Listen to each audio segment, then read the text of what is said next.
Class 7 mathematics का period है। आप सेकंड चैप्टर कर रहे हैं। मैं फर्स्ट चैप्टर सेट्स का किया था, सेकंड रेशनल नंबर्स का है। अब इसके साथ डेसिमल भी है। मैं कुछ और आगे बताना चाहता हूँ इसके साथ कि हम गिनती को और कितने तरीकों से लिखते और पढ़ते हैं। एक और तरीका भी मैं यहाँ पर इंट्रोड्यूस करवाना चाहता हूँ आपको, और वो है पावर वाला तरीका कि जी एक्सपोनेंशियल जो तरीक़ेकार है कि वो हम किस तरीके से लिखते हैं। अब बाज़ दफ़ा बहुत बड़ी फिगर्स होती है, बाज़ दफ़ा बहुत छोटी फिगर होती है। हमारे पास इतनी बड़ी बड़ी फिगर हैं कि हमारे पास तो जगह नहीं होगी लिखने के लिए। अब उनको फिर हम कैसे मैनेज करते हैं, ज़रा हम देखें इसको। हम ये देखें कि हमारे पास फिगर है। सपोज हम ये कहते हैं कि हमारे पास एक है 1/10 एक फिगर है। इसको जैसे मैंने आपको बताया था, अभी हम पिछले वीडियो में बात कर चुके थे, इसको 0.1 हम पढ़ते हैं। और 0.1 को हम एक और तरीके से भी पढ़ते हैं, और वो पढ़ते हैं बराबर है 1 × 10⁻⁻1। और आपको पता है 1 को अगर हम किसी भी चीज से मल्टीप्लाई करेंगे तो वो 1 ही रहता है, उससे कोई फर्क नहीं आती, वो चीज की वैल्यू जो है वो वही रहती है। तो इसको हम 10⁻⁻1 भी पढ़ते हैं। अब 10⁻⁻1 का क्या है, अब इसको हम इन में कैसे कन्वर्ट करते हैं, इन में कैसे कन्वर्ट करते हैं, या इन से और इन से इसमें कैसे कन्वर्ट करते हैं, एक्सपोनेंशियल सीरीज में इसको हम कैसे कन्वर्ट करते हैं, इसको हम देखते हैं जरा। देखिए, जब भी हम क्या करते हैं, मिसाल के तौर पर ये हमारे पास है 0.1 है।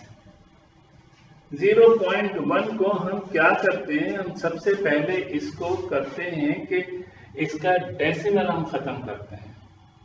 हम डेसिमल से हम कन्वर्ट कर रहे हैं एक्सपोनेंशियल फॉर्म में। तो डेसिमल जब हम खत्म करते हैं तो ये हो जाता है 0.1/10 हो जाता है, और ये हमने खत्म करते हैं इसका। अब ये 10 जब हम ऊपर लेकर जाएंगे तो इसकी पावर, यानी हम इसको एक तरीके से ये भी कह सकते हैं 1 × 10⁻1। और जब हम इसको इससे ऊपर लेके जाएंगे तो हम क्या कह देंगे, इसको हम ये कह देंगे कि ये है 1 × 10⁻⁻1, यानी ये प्लस का जो साइन है, ये जो नीचे 1 लिखा हुआ थी एक्सपोनेंट का, ये ऊपर जाकर के माइनस में कन्वर्ट हो जाएगी, यानी क्या हो जाएगा 1 × 10⁻⁻1 हो जाएगा। तो अब कोई भी फिगर होती है, अब दूसरा सवाल ये होता है कि इसका ये 1 × 10⁻1 बराबर है 0.1 के। ये हम कैसे साबित करेंगे? हम इसके रिवर्स में आना शुरू कर देते हैं। ये 1 × 10⁻1 हमने लिखा है, यानी हमने ये लिखा 1 × 10⁻1, ठीक है। अब देखें हमारी रिवर्स फिल्म कैसे चलती है।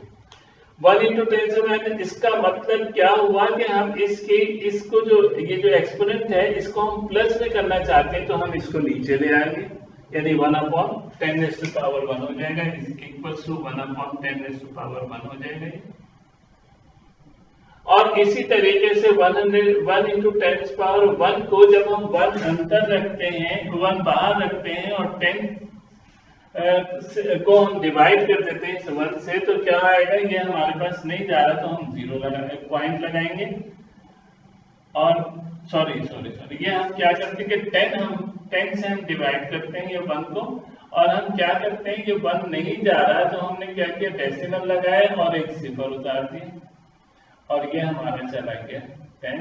ये क्या आ गया, ये आ गया भाई 0.01। आप ये देखें कि ये पूरा प्रोसेस यहाँ पर आ गया 0.1 आ गया, सॉरी भाई, और ये वापस 0.1 आ गया। इसी को हमने उल्टा चलाया, तो हम यहाँ तक, यानी यूं हम कह सकते हैं कि 10⁻⁻1 बराबर है 1/10⁻1 के, और ये बराबर है 0.01 के। ये तो एक छोटी सी एग्जाम्पल थी। आप बड़ी बड़ी फिगर्स को भी इसी तरीके से मिसाल के तौर पर हम ये कहते हैं, एक बड़ी अच्छी मिसाल मैं देता हूँ।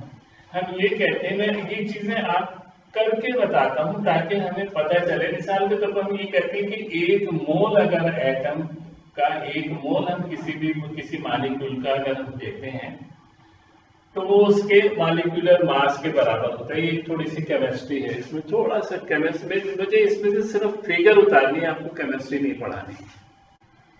जी ये वैल्यू है 6.02 इंटू 10⁻23।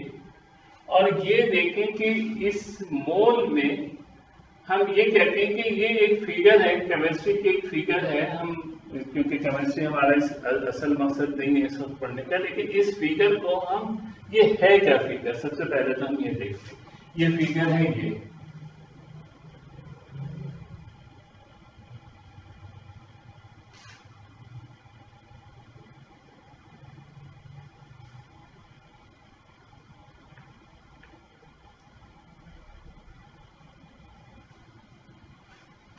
ये फिगर है। हम ये कहते हैं कि किसी भी एक मोल में जो मॉलिक्यूल से एटमों की तादाद होती है वो कितनी होती है। अभी ये तो मैंने, आपने जरा गौर किया होगा, मैंने साइज छोटा कर दिया है तो तब भी मुझे जगह की और जरूरत पड़ी। और ये तो क्या इस तरह की और बहुत सारी वैल्यूज, क्या हम इन वैल्यूज को चला सकते हैं? क्या हम इनकी कैलकुलेशन हमारे लिए आसान होगी? तो इसका तरीका फिर हम एक्सपोनेंट फॉर्म में ले आते हैं और हम इसको लिखते हैं 6.02 इंटू 10⁻23। ये है उसका फायदा जो मैं आपको बता रहा था कि गिनती एक्सपोनेंट फॉर्म में लिखते हैं। ये एक तीसरा तरीका है। इसी तरीके से माइनस की जो वैल्यूज हमने एक स्टैंडर्ड मुकर्रर किया, हम कहते हैं बिलो द स्टैंडर्ड जो चीजें हैं वो माइनस में चली जाती है, लेकिन वो भी, उसका भी कोई एंड नहीं है। मिसाल के तौर पर ये हमारे पास अगर नंबर लाइन है और ये हमारा 0 का है तो ये -1 हो जाएगा, ये -2 हो जाएगा, -3, -4 और ये इसी तरीके से -5 और -6 और ये सिलसिला चलता रहेगा।